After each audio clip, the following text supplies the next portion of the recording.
I would like to welcome today a very, very special guest from Brisbane.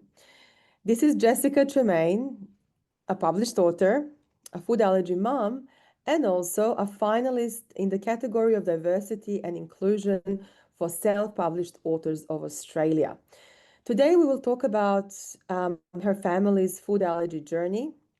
What is her why before she published this particular children's book? What does it mean to become a children's book author? Is it doable for everybody, or do people still need to prepare, and in what ways? And I will also ask Jess about her perceptions of food allergy life following the start of their oral immunotherapy journey. Jess, welcome to Immunity Group Australia's podcast. Thanks so much for having me, Nina. How exciting that you're a finalist for a self-published book. And this book was published this year in Brisbane. How did it come about? When was this idea born in the first place?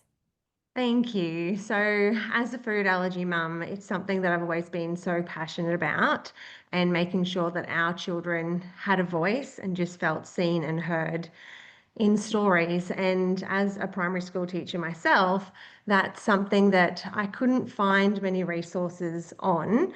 Allergies and inclusion that also touched on, mindfulness and feelings and emotions. So I wrote one. So it all started years ago. I just had an idea that I'd always wanted to write a children's book.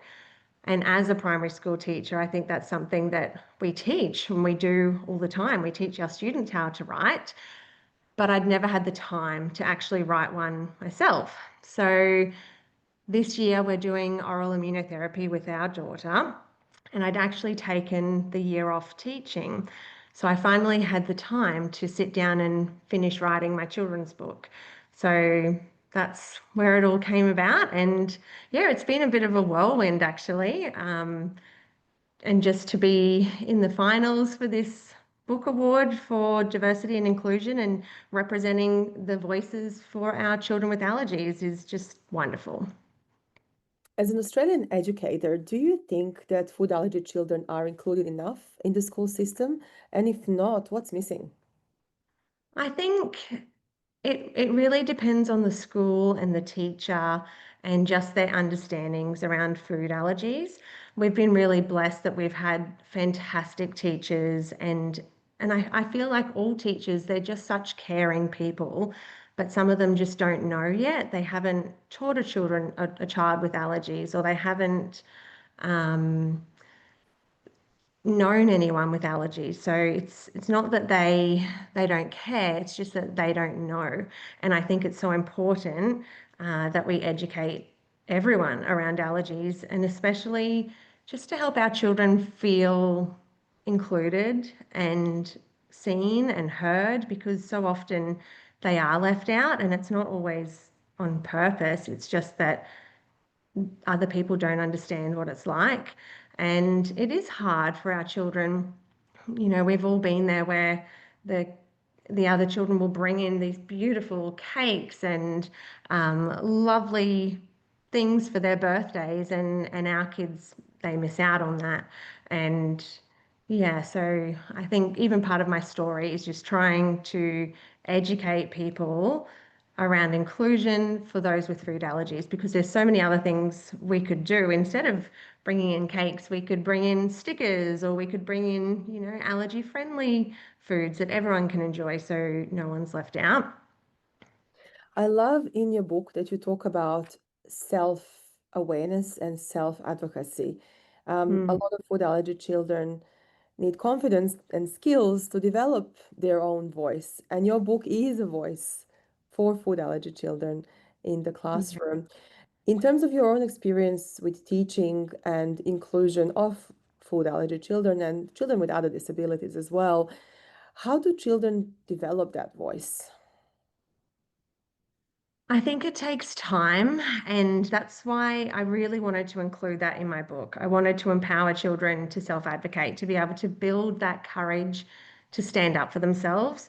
And it is tricky, but I feel like the more they see other people doing it, the more they do that themselves, the more inclusive the whole classroom and everyone will be because they understand. So, yeah, I've tried to encourage children to do that in my story, to self-advocate, but it's something that I think does take time and practice, but it's something that everyone can do. In your book, which is called Ivy's Allergies, you also talk about mindfulness. Now, the psychosocial element of food allergies is so important, yet it is completely under-recognized, even in the Mm, literature. Why did you yeah. decide to include mindfulness as part of your story? Well, I think food allergy anxiety is huge. And, there's always that little bit of anxiety or worry that's always in the back of the mind of children with allergies, and that's to keep them safe. But I think when that anxiety becomes too much, it can really impact on their entire life or their school life. So I wanted to add a little bit of mindfulness into my book. That way, it gives the children a tool that they can use when they are feeling really anxious in a school setting. Like, for example, when they go out to eat their lunch and they're exposed to all these foods that are life-threatening for our children with anaphylaxis. So I just wanted to include some tools in my book that can help children to kind of calm their worries and help them recognize those feelings and that, it's okay to feel a bit worried, but we also need to, yeah, stop, do some breathing, and then find somewhere safe that the child feels safe. Some of the anxiety also translates into tricky relationships with peers. What did you Mm. observe in your journey as an educator when it comes to food allergies and peer-to-peer relationships at school? I've actually found that most children are absolutely beautiful and so caring and supportive of their friends. As soon as they found out that, there's a child in their class with allergies, and we'd explain what the foods were that they were anaphylactic to. And once you explain to children exactly what's going on, they are so beautiful and supportive. And I think it's so important as teachers that we do firstly, educate around allergies, but then also touch on inclusion and how to include our friends with allergies. And once the children understand this, they are so wonderful. They protect their friends, they help them, they include them, and it's just beautiful to see. And in terms of the change in perception after your new beginning with the oral immunotherapy journey, has your perception of your personal experience with food allergies changed, or has it shifted in any way, and how? Yeah, so my daughter has had a few anaphylactic reactions throughout her life, and they're always very terrifying. And I just feel that since we've started OIT, we just feel that little bit safer. It has shifted my mindset in that, you know, there's always that little bit of anxiety around foods, but we're slowly feeling a little bit safer with each dose. It's just, even my daughter is feeling safer than she ever has before, which is so, so wonderful. I can just see that anxiety shifting with her, which is amazing. That's absolutely incredible. In terms of your advice to future authors, and we are a country which has 1 in 10 children living with food allergies, 1 in 20 Mhm. adults, and percentage-wise, actually, a lot of adults, up to 2 million adults, have a form of allergy, and a percentage of them food allergy. What would you say to them? How would they make that first step from the idea? To write a book or, Yeah, to talk about yeah. their journey and to actually become a published author, self-published author in Australia. I think it's really important to write something from the heart or something that you're passionate about. I feel like if you can do that, it, it makes it so much more meaningful. And self-publishing has been a big learning curve for me, but I have absolutely loved it. This is something that I always had wanted to do. I could have looked down the traditional publishing route, but I wanted to get my book completely finished this year while we were doing OIT and while I had time off teaching. And I wanted to have that control over the illustrations and the layout and everything to do with my book. So I have really enjoyed self-publishing, and I feel that with the right tools, anyone can do it. There's a lot of things you have to learn along the way, but it's just been an incredible experience and something that I'm so glad that I've done. I wish that my book had have been around when my children were younger, because I just feel it's a resource that wasn't out there that's really needed in classrooms especially. And yeah, I'm just so grateful that I've done it. And you also have an exciting game coming up. Can you reveal a little bit about that? Yeah, so I just thought I would do a little snap memory and go fish card game linked to my book. So where the children can play these games alongside the book, and it just touches on all the different food allergens and some other allergens as well, environmental ones, just as a little resource that can be used at home or in the classroom. That is amazing. When can we expect this? Hopefully by the end of the year. Yeah, hopefully by the end of the year, it's all done. I'm just needing to do the printing now, which is again, when you're self-publishing and doing all these things, it's everything comes down to you, which is it's a big job, but yeah, lots of fun too. Nice to be Congratulations. creative. Yeah. That is amazing. Um, in terms of sibling relationships, you have other children who don't have food allergies. And for those of us who have food allergy children, we may not understand not having a food allergy child.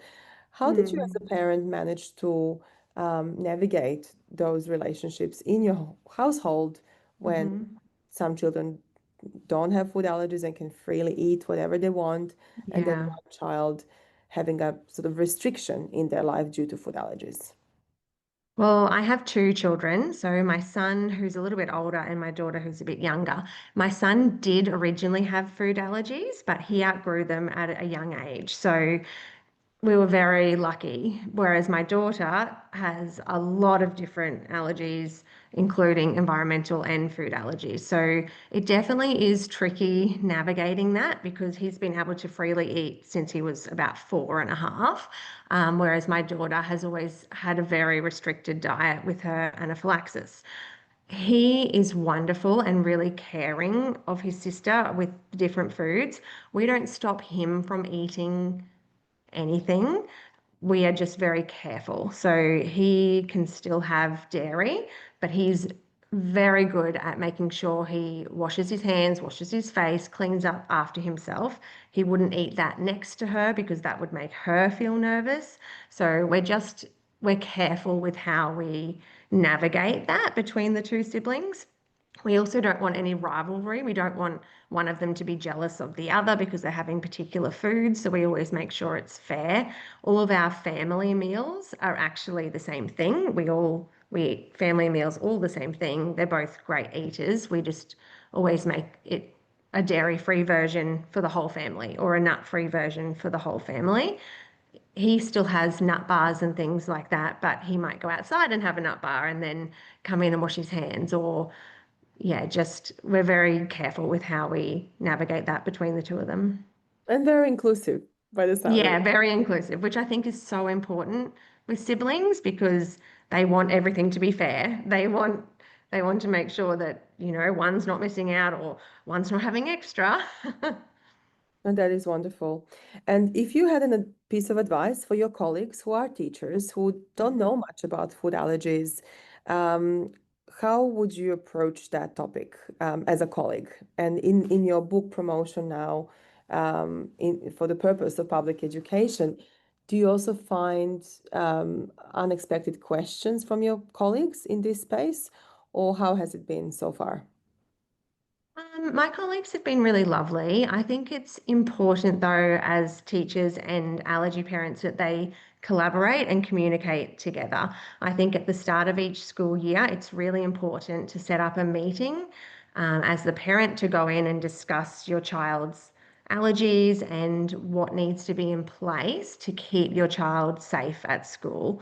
Like I said earlier, most teachers are so wonderful and caring and they want to help, but they need to know how to help. And that's our job as parents to go in and advocate for our child, especially at the start of the year before the teacher knows your child. They're trying to get to know, 25 other children too, but it's really important that you discuss your child's allergies and their needs at school at the start of the year.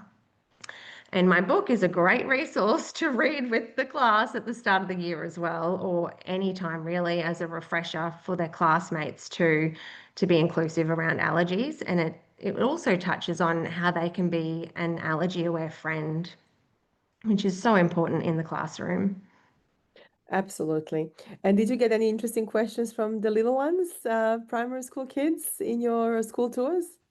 Yes, they always have such fantastic questions and they're so eager to learn more. They always ask a lot about my daughter and her food allergy journey, and I think they can really relate to those stories from her perspective too, which is so great that kids just want to learn more and want to help their friends with allergies. It's beautiful to see.